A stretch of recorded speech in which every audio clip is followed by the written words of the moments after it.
comfortably zoned with the Zigzag Man in Alameda, California, pushing on the doors of life marked pull and fighting the unholy trinity as we go. Big business, organized religion, and government.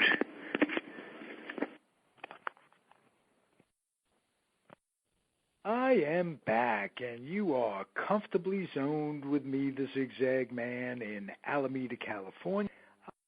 I'm right across the bay from San Francisco by the sea, and lucky enough to have a former San Francisco, California resident on the show as a guest via Chicago. He's a photographer of some renown. He's a modest man. I'll let you tell us about it and other things. Jerry Pritikin. How are you, Jerry? Hey, I'm up and looking forward to this conversation. I always enjoy talking about San Francisco in the good old days. Yeah, for you and I, the good old days were the mid-'60s, and you're not originally from San Francisco. Where are you from originally, Jerry? I grew up, but many people would say I never grew up, but I grew up in Chicago most of my life, and I left Chicago back in 1960 to go to San Francisco. What brought you out here originally? To be myself. I was very young, and I happened to be gay, big deal. But at the time, it wasn't a big deal. In fact, I quit a Chicago high school because I had those tendencies. And back then, there was no, how would you put it, support groups. But by osmosis of hearing from friends who had been to San Francisco about the Beat Generation and so on, it enticed me to go see what it was for myself. And thankfully, I did. Okay, and what did you find? First of all, what surprised you? What didn't you expect? And what disappointed you? Well, I can honestly say well, let me put it this way. It was a great small town. I had my own thoughts of what it was going to be. I thought everything was hills there. And, of course, when I got off the train and took from Oakland to San Francisco, it was flat downtown, and it looked like a small little town. But it opened its doors to me, and I just, every day was an event from that point on. Beautiful, beautiful. How did you get started in photography? What was your inspiration there? But the ironic thing about that is, because I had gone to San Francisco by the mid 60s, I bought myself a cheap Instamatic camera, so I could send pictures back home of the tourist-like shots of the wharf, the hills, the cable cars, and within a short while, I noticed a few other things were happening in San Francisco beside the tourist places. The Beat Generation, of course, was just ending, but I remember going to the street fair on Upper Grand Street. Union Street was. I had a friend who had an art gallery on Union Street, and he used to advertise it by saying 3 blocks south of Lombard Street, because at that time Union Street was just a small little street.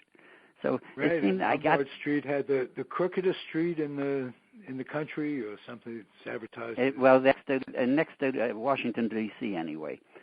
But okay. Ironically, for various other reasons, very cool that one.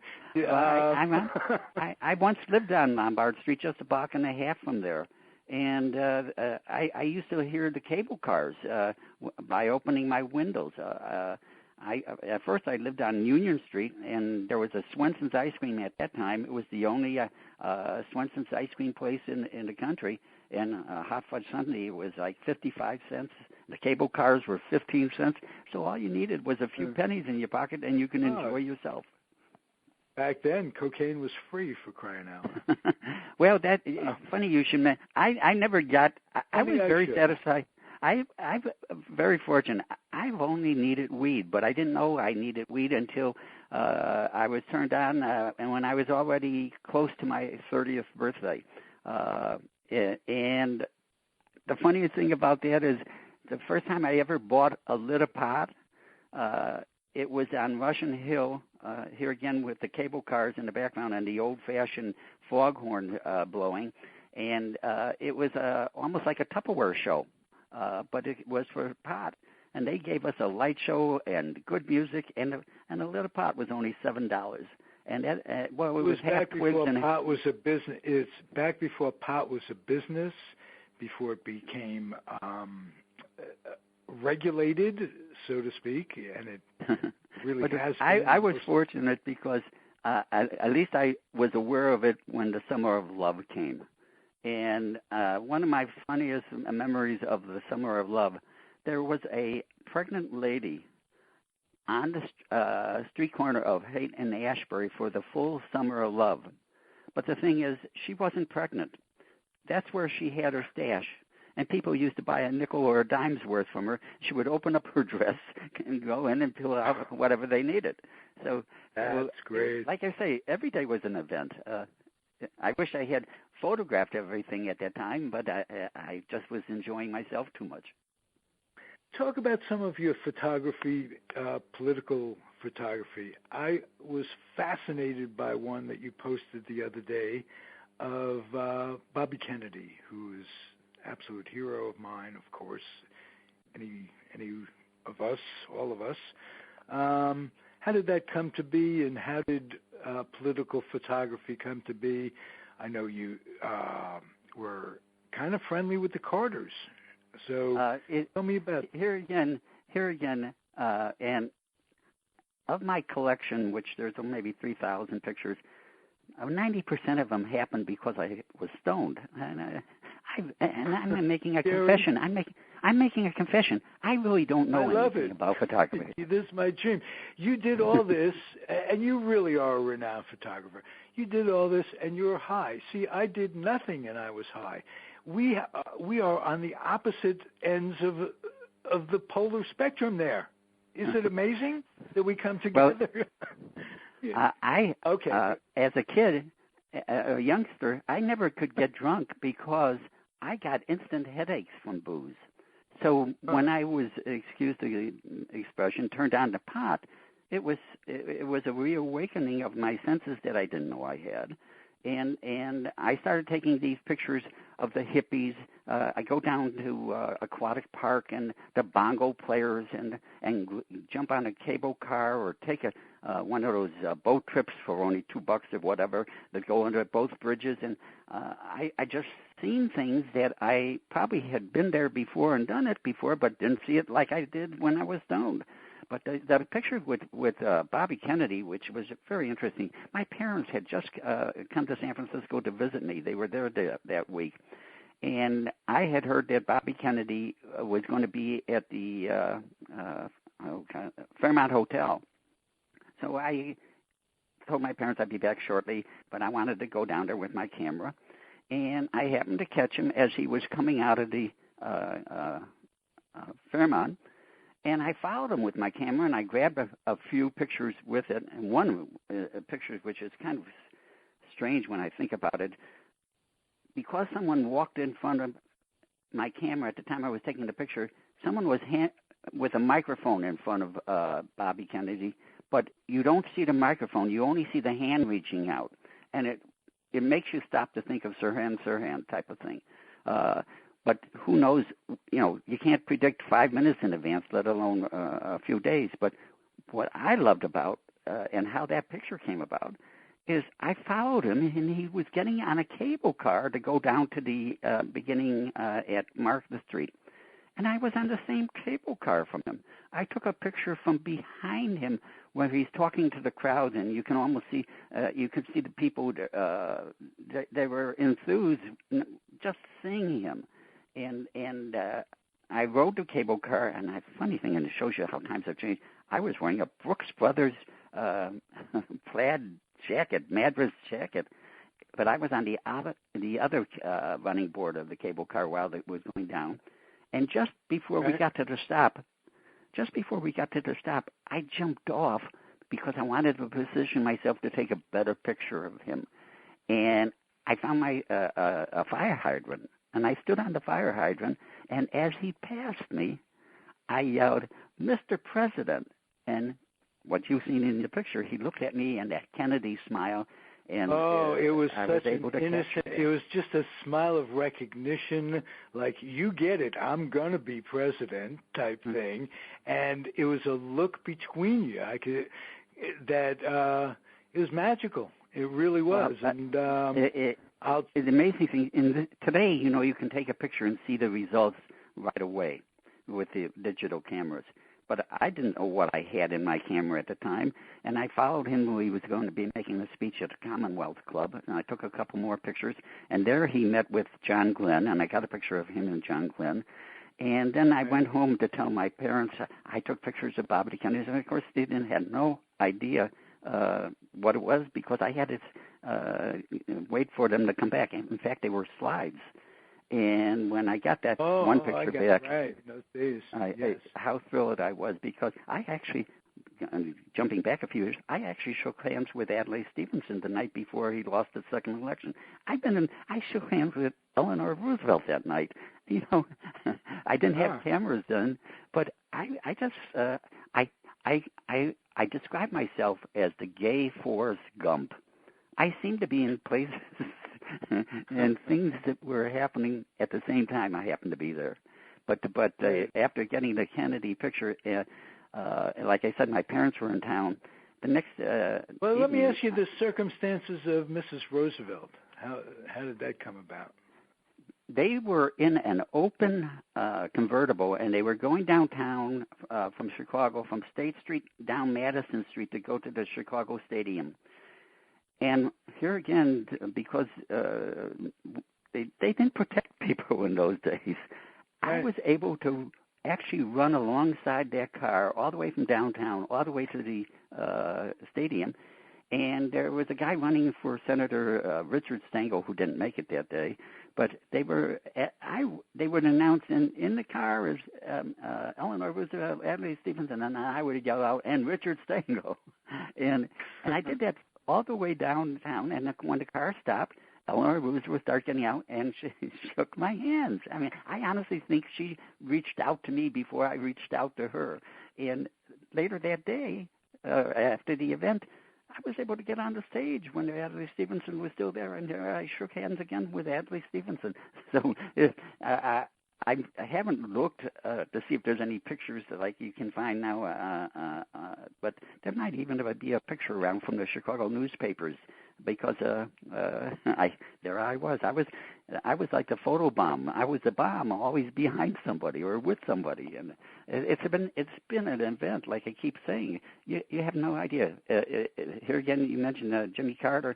I happened to take a photograph that should have been the campaign picture of 1976, and I won't give you the boring story how it never got to be, but I took a picture. Well, what would this program be? What would my program be without boring stories? So why don't you tell me about that?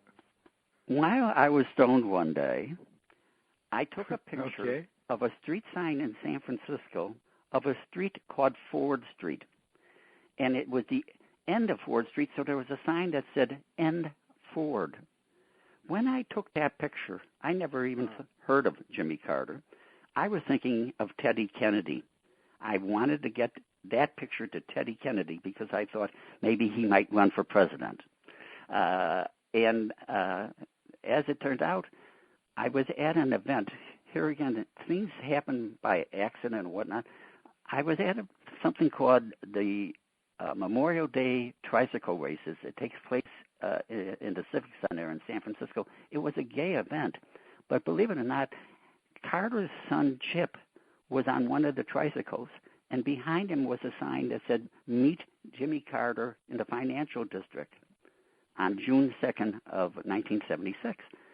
So because I took that picture of Chip Carter and noticed that his father was going to be there, I took that picture of Ed Ford and got myself positioned where he was going to be speaking to the crowd speaking to the crowd, a lunchtime crowd. And before he got there, their advance people came, and I had this picture, and I said, "Is there any chance that I can get this picture?" And it's a fascinating picture, just says N. Ford. And the guy started laughing. He says, would you like to give it to Jimmy Carter? I said, I would love it. He said, would you like to sign it? I said, sure. And I signed it to Jim. We both got the same idea, N. Ford. And he gave the speech to the crowd, and the picture was right next to him on the podium. And after he spoke, he picked up the sign, he got that smile, and someone pointed me out. So he came over, and he shook my hand. And the thing about it, he said, would you like a couple of pictures? And I said, sure. And he was holding the picture where I had just signed the picture. And how can you say to a guy who might be president, would you mind moving your hand? I didn't. But he gave me 2 pictures of just plain pose pictures. But afterwards, he held up the sign to the crowd, and it looked very much like the picture of Harry Truman holding up the newspaper, the Tribune, Dewey wins. Yes. Yeah, but this says N. Ford. And it was only up there maybe for a couple of seconds, but I was able to grab a picture that is really one of my, how do you put it? It should have been, could have been. And that was it. I took a picture of him. He was showing it when he got into a car, and I thought that would be the end of it. But the next day when I got the slides back and saw the picture that I got, I couldn't believe it. It really was a, how do you put it, a remarkable picture. I patted myself on my back. But photography was so much different then because you couldn't get the instant, you couldn't look at your digital thing and get the instant response of, well, I better get another one or shoot. And you could only shoot a few because you were thinking about film. The world of photography has changed. Has it changed for the better on some levels, do you think? Yes, and I got to tell you one more quickie story because, and that reminded me to go back to Carter.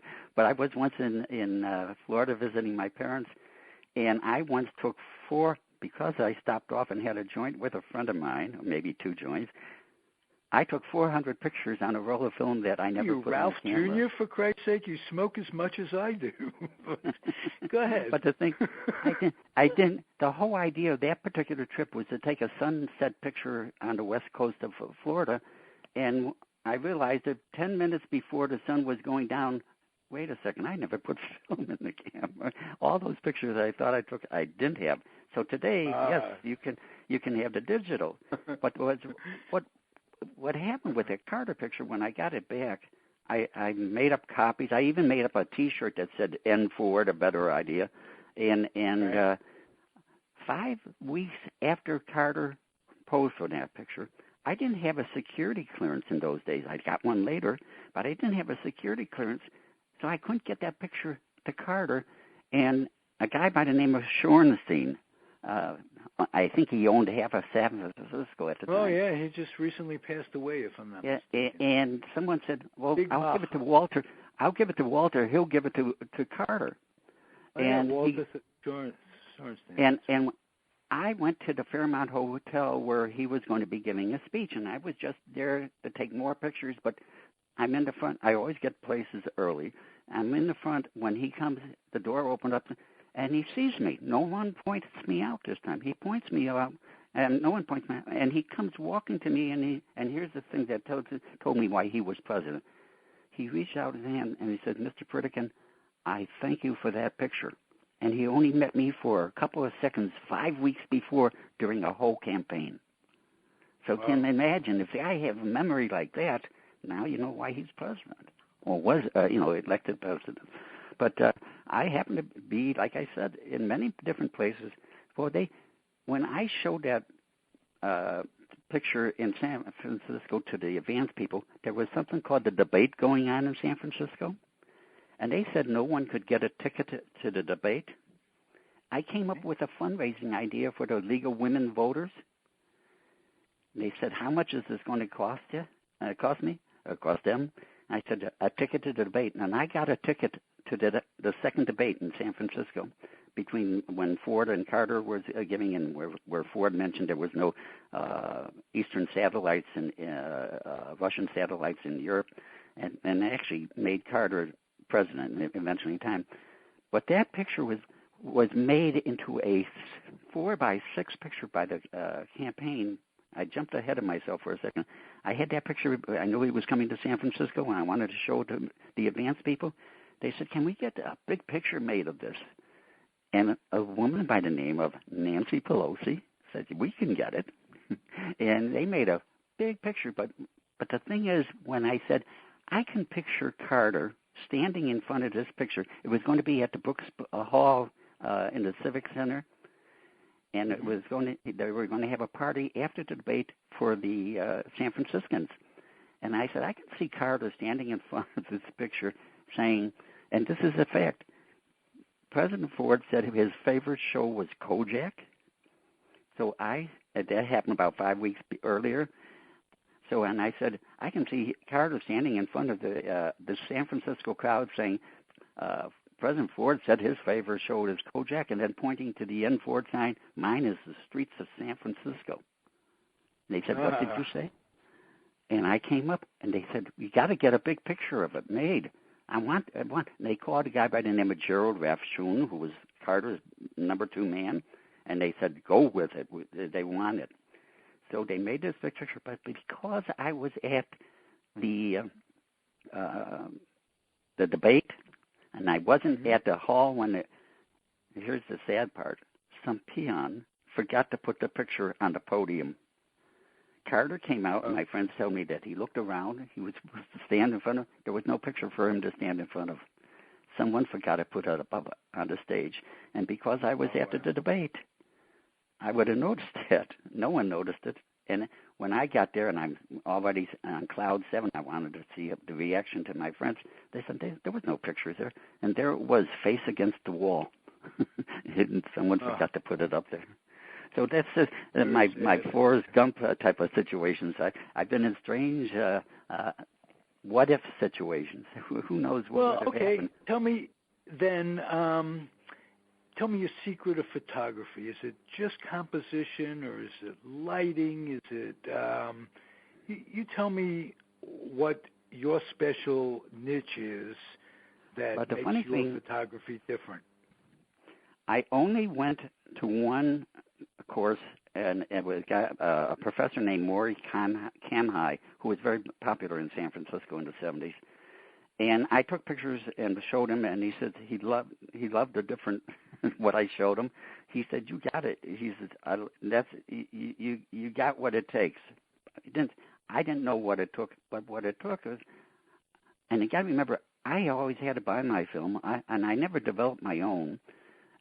And so it always cost me money to make things up. So I could never take, like you say, take many pictures at one time. I only took one, possibly two. And in my case, I was so fortunate that out of the one or the two came really good pictures. But to tell you the truth, I know nothing. It's just instinct. It's just I look at it and I snap my picture, and hey, I have missed a few good shots because I didn't take the proper time or whatever. But for the few that I have taken, I really have been very fortunate. How about putting out a good word for the camera company that you use? What's your favorite camera company? Well, I use Canon. I didn't know any better. I remember there was a place called Brooks Camera in San Francisco, and I bought it at Brooks. They were trying to sell me a Canon. I mean, a Nikon, but it was a few dollars more than the Canon at the time. So I bought the Canon, and I've been. So you attribute your successes because you're a cheap fuck. Well, like that picture of RFK was taken with a cheap camera. Yeah, a cheap camera. All right, so you get buying the cheap. So we've learned that it's just you do what you do. It's good. Well, you know.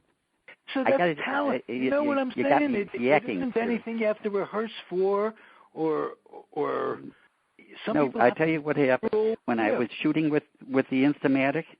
I used to I go to the cheapest place making get a blow up of him, and I was getting fascinating pictures. And people would say to me, "What kind of camera?" And I would say an Instamatic, and they said, "No, you don't have an Instamatic. What kind of camera do you have?" So they were praising me. So I came into a little money in 1970, and I decided I'll buy myself a better camera. I bought a better camera, and I was going to go take some course. On the night before the course, my camera gear was stolen. I never went back for the course, and I saved up and got myself another camera. But it's instinct. How do you Tell me put about it? your sports photography a little bit. How'd you get into sports photography? My whole life is by accident. I maybe even my parents might say that, but I don't know. But it's always been. I was a fascinated Cub fan at an early age. In 1945, most people in those days there was only 8 teams in each league. I went to my one and only summer camp. It was a Jewish summer camp named after the first Jewish governor of Illinois, Camp Henry Horner. And when I came back, my father bought me a J.C. Higgins mitt. And people out there, of course, who's J.C. Higgins? That was a Sears brand mitt. He bought it for $8.95, and he taught me Baseball 101, Cubs history, and another special chapter on Hank Greenberg, because being Jewish, he indoctrinated me to be my first baseball idol was Hank Greenberg, and took me to my first Cubs game. And if you've never been to a ballpark before, like Wrigley Field, how it used to be, it was like seeing the Grand Canyon for the first time. And I just fell in love with Wrigley. Turns out that year the Cubs actually won the National League pennant, and I asked my dad to take me to the World Series. He said I was too young. He'll take me the next time. Well, if you know anything about baseball, there hasn't been a next time. Still waiting. You're still waiting. So I hope your dad's I still always with put us. it this way. I heard for the first time in 1946, wait till next year. And then it was wait till next year. So in reverse. Somehow, so I kept, and then one other crazy thing that happened is television was just first starting out. In Chicago had one TV station. And the only place you could see them was in the neighborhood tavern. So I was sneaking into the taverns to watch sports on the TV. And my father found out, and he bought the first TV set in Albany Park that was not in the tavern. And they used to broadcast the Cub games. So I used to see many games on TV in my own house, or I started cleaning up the ballpark after going to the ballpark, and I got a free pass to the next game. And I always worked it so that in those days they had doubleheaders. Today you don't have doubleheaders. But so I would get in. This is a real coincidence, Jerry, because about 2 weeks ago, 2, 3, 4 shows ago, I posted an interview that I did with the late, great Hank Sauer. And you'll have to go back and listen to it. But tell me some memory, because he was tremendous with me. I was doing a sports talk show on the cable network for Cal State Hayward. And he came across the bridge and did a wonderful show with me. And tell me some of your memories of Hank Sauer. Well, here again, Hank Sauer was the big home run hitter for the Cubs back in the early 50s. And right. I happened to be watching, like I said, when the games I didn't go to, I watched on our TV set. The first time, the Cubs had an announcer by the name of Jack Brickhouse. And he didn't have what today is called a signature home run call. But on this particular day, when Hank Sauer hit a home run, the Cubs director, they were just getting into not what you would call a computer, but they were where they can make visualizations on the TV screen that you couldn't do before. And he wrote under the home run, "Hey, hey." So the first time Jack Brickhouse ever used the expression, "Hey, hey," was for a Hank Sauer homer. And from that point in time, Sauer hit 198 homers for the Cubs. He later was traded, I believe, to the Milwaukee Braves, and from the Milwaukee Braves, or maybe before it was the Milwaukee Braves with Boston. No, it was Milwaukee Braves. Actually, from the Milwaukee Braves, it might have been St. Louis originally, but that's all right. He roomed with Stan Musial for a while. He was traded, wound up with the San Francisco Giants with the New York Giants first. And yes. Right, with the New York Giants, and then he was one of the players who came out to San Francisco. Absolutely. He rode in the car with Willie in the famous convertible, led the parade, and he was right next to him. Did you take that picture, too, for crying out loud? No, but I got to tell you one more funny joint story, if you don't mind. All right, if you would. Do you think I mind? No, not at listen, I used to play softball in San Francisco on the weekend. And this one particular day, I was a pitcher. I pitched a doubleheader on a hot day and came home, and the first thing I did was light up a number to relax, and I sit in a chair and I started channel switching. And all of a sudden, on the front, on the TV set, it looks like a set from Wrigley Field with a big scoreboard. And I had no idea what I was looking at, but I stopped at that point, and it was the beginning of the first moments of the stage play called Bleacher Bums. Now, Bleacher Bums is they used to say they were not a 3-act play, but a 9-inning comedy. And what I didn't know was, I thought this might go on for maybe a couple of minutes. It was a 90-minute show that I sat in front of the TV, and of course, while I was smoking, enjoying it, and I was actually cheering the TV set because they were as if I was sitting in the bleachers myself. Good pot that day, I'll tell you. The following day, I used to read newspapers, want ads for jobs I didn't want. That was part of my pastime. And the following day, there was an ad. There was an ad for actors for the play Bleacher Bums, and because I had just watched it, I fell in love with it instantly. I called up the producer, who's a local San Franciscan, Lee Sankiewicz, and he had a playhouse on I can't think of the name of it, 2nd Street, called the Zephyr. And I called him up and I said, "Hey, I'm not an actor, but I am a Cub nut, and I do crazy publicity stunts. I think I can help your play. I know a lot of Chicagoans." And he invited me down. The play was supposed to run for 6 weeks. It ran for over a year, and I was hired as their PR guy. I happened to take pictures of the exact spot the play takes place in with my father when I was in Chicago during the summer.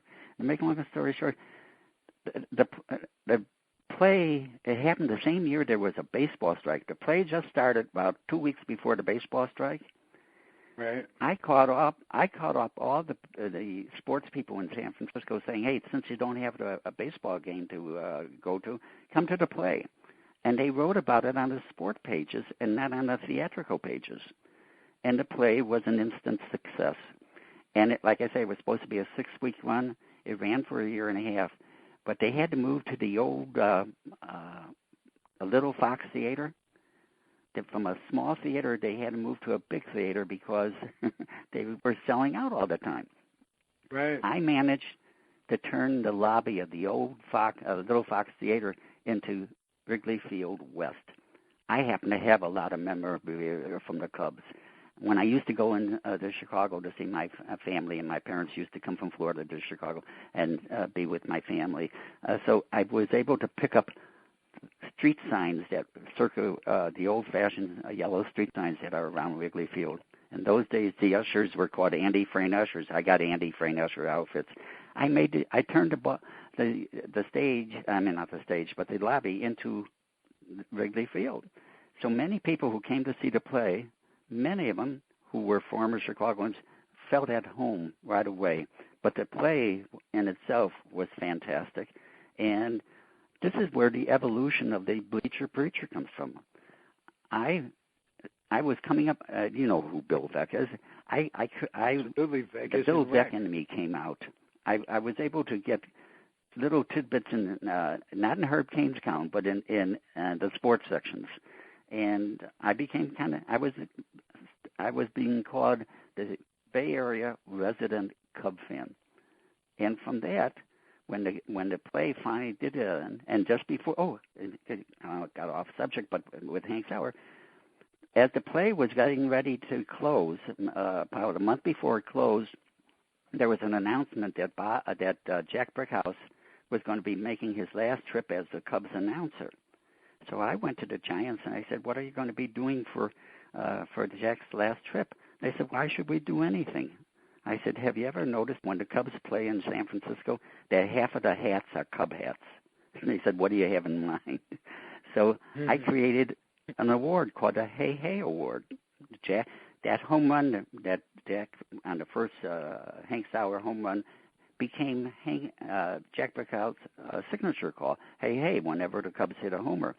So I created a Hey Hey Award to give to Jack Brickhouse, and because it was that candlestick, and to make the Giants feel good, I said, "Hey, let me give one to Hank Sauer too, because he's still loved in Chicago, blah blah." And they said, "Go right ahead." What I didn't know at the time is I handled the mic at the ballpark between games. There was like 12 or 14,000 people at the ballpark. They gave me the mic, and nice. I didn't stumble.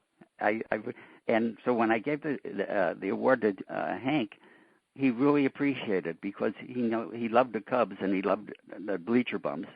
And from that point on, I became a friend of Hank. He spent a lot of years as a coach for the Giants, minor league coach, and hitting coach, batting coach, hitting coach. And I can tell you one quick story. You know, Jack Clark went on to become a good ball player. He wasn't at first. He wasn't at first, and Hank Sauer I happened to see this, would shake his head when they tried to tell him how to hold his bat. And finally, he listened to Hank Sauer, and that's when he became the great hitter that he was. Yeah, Hank Sauer was a monumental guy, and, I posted that interview. For years, I couldn't find and haven't been able to find part 2 of that interview. And part 2 of that interview, he talks about how he spent all these years. I think he might have even related the Jack Clark story because I was the Topps rep, and we have top stories in common as well. When Will Clark Will Clark first came into baseball. He wore a tutu. Well, he not in those days. He was just a kid in those. No. I meant his number was 22. Well, he did really. Oh no, his number was 22. I thought it toupee. I thought it toupee, but no. Yes, number 2. He was 2-2. And Wendell Kim introduced me to him and Jeff Brantley that day in Fresno. I signed them to their original Topps baseball card contracts and followed them and knew Hank in those days, and that's why he gave me the interview. And so we have a lot in common, Mr. Pritikin. We're both baseball nuts. But I understand you're a Met fan. I'm a Met fan now because I am. It's just like I went to the first. I played hooky from high school to go to the first game at Chase Stadium with my friend Marty, and that was before he was nicknamed Mert. And I was just a Met fan right from the start. I missed the Giants so very much when they moved to San Francisco, and I kind of floundered. Still followed them. But when the Mets came in, I really went for them in a big way, and it's been extremely difficult. They are a classless organization from top to bottom over the years. Yeah. Well, my favorite sign is I love to hate the Mets with a heart as love, and it's very popular at the ballpark because I always bought my voodoo doll. I did back in the days when I did the Hank Sauer interview. I also interviewed Len Coppett, who was a Hall of Fame announcer, who was from New York, came out, lived in California, and he sat and he told me a great story about the Mets. He said they were losing about like 9-0 one day, and people walking out the stadium, and one guy standing there. And he just can't leave. He just can't leave. And he coined the expression to Mr. Coppett. He said, "It hurts too much to stay, but it would hurt more to leave. So you couldn't watch them. They were unbearable to watch. Errors. Ed Kranepool. Ed Kranepool would be, even before that, Rod Keneal and washed-up Richie Ashburn, and they were horrible defensively, and they lost many games, and yet there was a certain something in the city that was so glad to have a team back, a National League team. And when both National League teams lost in '57, it tore the heart out of the city in so many different ways. And ironically, it didn't increase the attendance for the Yankees. That's New York was, understandable. I remember a story: the Yankees once won the World Series and didn't even give the bat boy a tip. Well, that I can't really attest to one way or the other. They were very, very efficient. Did you go to Ebbets Field? I wasn't a Yankee lover, but I was a Yankee worshiper. And my God, they had great teams. It was just what a privilege to watch two dynasties in my youth. They won from 49 to 53, and I think the years from like 56 on through 61, 62, I mean, these were the best Yankee teams, the best teams in baseball year after year. Got to give them a lot of credit. Sure, National retires and Mantle fills his shoes. I mean, this is amazing. Right. And Yogi in his prime and the pitching that they had, and like I said, there weren't that many teams in those days. So they had the best of the best, and there were still teams like the Browns and that they can, or even the White Sox that they can beat upon. But did you ever go to Ebbets Field?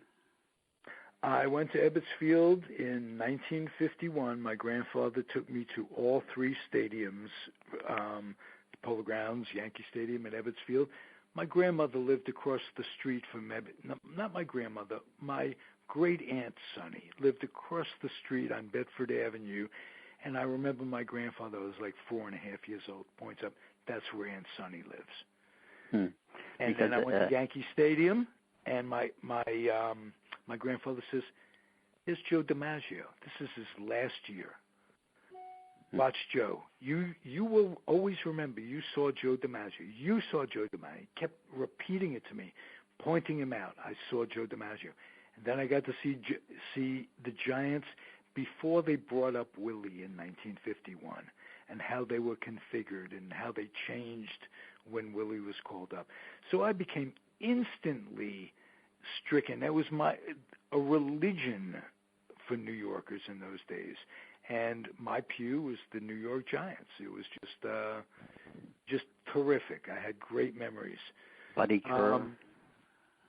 Buddy Kerr was a little before my Johnny time. Mize, Walker Johnny Cooper. Mize was a Yankee by then, before my time.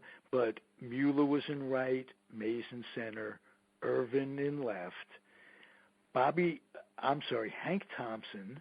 Bobby had left in my real prime, but Hank Thompson at third, Alvin Dark at short, Eddie Stanky, then Davey Williams at second, Whitey Lockman, Wes Westrom caught, Whitey Lockman was at first. Just great days. Ed Hearn, Sal Magley, pitching. Oh, Sal the Barber. The Barber, right. He was great Giant-Dodger rivalries. Incredible. And I'll tell you a real quick story as my pipes run out, and I don't want to bore you about the Cubs because I know you don't like to talk about them. But it's 1962. It's June. I think it was June 23rd, right before my summer camp started, July 1st, Kittatinny camp. So I got no one to go to the ball game with. For some reason, it's a Sunday, probably my personality. So I get on the subway. I'm like 14, 15 years old, and I go to Shea Stadium. And I figure, well, I'm all alone. Here I am, I'll sneak down and watch batting practice right across the rail. And sure enough, a guy named Joe Pignatano hits a weak ground ball to me. I pick it up, and I'm gloating. A foul ground ball, but a ground ball is batting practice. Wow, I'm so happy. Usher comes up to me. He says, listen, I can't guarantee anything, but there's a kid over there in a wheelchair that needs, it'd be good if you give him the ball. I could probably get you a broken bat. I'm not going to guarantee it, but I can probably get you a broken bat. This is an hour and a half, 2 hours before the game, right? In those days, batting practice, the fielding practice, today you get none of that, all right? So sure enough, I'm sitting there. The usher comes over with a broken bat. It's a Kenny Hubbs bat. Okay? Oh, wow. Now, Kenny Hubbs happened to, I didn't even know who was signing autographs behind, there was a little enclave at third base in the old Polo Grounds. And a little spot, Kenny Hubbs is signing autographs. I didn't know it was Kenny Hubbs. Walk over to the guy, get his autograph on a scorecard, walk back, get the bat. I said, oh, fuck, I could have matched up, gotten the autograph on the bat. In any event, I go home, keep the bat for years. Not that many years. Comes time for the draft, the real draft, not the Major League draft, the draft where they were drafting for Vietnam. I said, whoa, I better enlist in the Air Force because I don't look good in khaki, and I don't think I'd do very well under warlike circumstances, and I really was in no position to matriculate and stay out of the draft. I'm drafted. I knew my mother would throw away the bat. She would have to. That's her, it would just threw everything else away, threw the baseball cards away. She's going to throw away the bat. So I don't even know if Marty and Bernie will remember this story.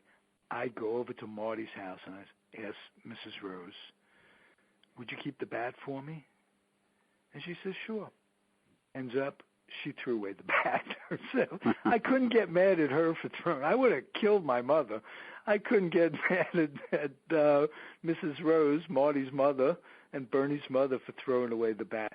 But I have the memory of Ken Hubbs. Oh, God. And of course, the tragic end of yeah. Of man. future. He was Rookie of the Year, great fielding second baseman with the Cubs. I was at that doubleheader, I want you to know, and that was the game. It was a doubleheader where Lou Brack, then a Cub, and a skinny little guy hits a home run. He was only like the ninth guy to hit a home run into the center field bleachers. Wow. It was the day that Marv Throneberry, whom you mentioned a few moments ago in his ineptitude, hits a triple. Misses first base, the umpire says. Casey Stengel comes out to argue. Cookie Lavagetto, the coach, says, no. Not only did he miss first base, he missed third base. He missed second base, too. So he was called out on a triple. It was a memory of the Mets and the Cubs that will last me for life. And that's my Cubs. Jerry, I'm sorry I babbled on so much. Is there? Hey, I've how do you put it? I must have. If we both got paid by the word, we'd be unbelievably rich. Absolutely. But I thank you for picking my brain. And you know what, Jerry? Because I know you and we've talked. We are both particularly rich, and we've talked about this. Rich in time over years. We have a like philosophy of work not being as important as recreation and living our lives and finding wealth in things that aren't material. And I admire you tremendously for that because you share a lot of the same qualities that I have. So, and I kind of like the way I went around the track. and I like the way you go around the track. Well, I'm still running, but you're still up there. So many what do you things got we've been going? Can I plug you with something? Can I? It's this. Well, show I is do have a blog. I haven't put anything on the blog for a long while, but there's some very good stories about the early days of the San Francisco gay rights with Harvey Milk. I was a friend of Mayor Moscone. I really some very interesting tidbits about San Francisco. I once created a couple of things for a jeweler, and they're now in the Smithsonian Institute and a few other crazy things. If you ever have where you need to fill a void, give me a jingle again. And at the same time, like I say, I do have a blog, and I would appreciate very much if you just tell people to take a Google search on my images, and I think they'll enjoy them. I do enjoy showing off my pictures because they're usually double entendres, and they're fun. They're not all serious, that's for sure. As are you. You are a terrific guest. I am delighted to have you. I'm going to end the segment exactly the way I end all of them. I'm going to implore you and my audience to keep your dreams wet and your humor dry. Keep your children out of the offices of military recruiters of all kinds. Army, Air Force, Navy, keep them away. And keep your kids off the laps of clerics that wear dresses. Very important. Just to be on the safe side. I know there are exceptions, and one apple doesn't ruin the entire bunch, but 10,000 apples ruin the entire bunch. So that was it. And keep on keeping on. Jerry, you're I appreciate the time. And happy holidays. Happy holidays. Be well.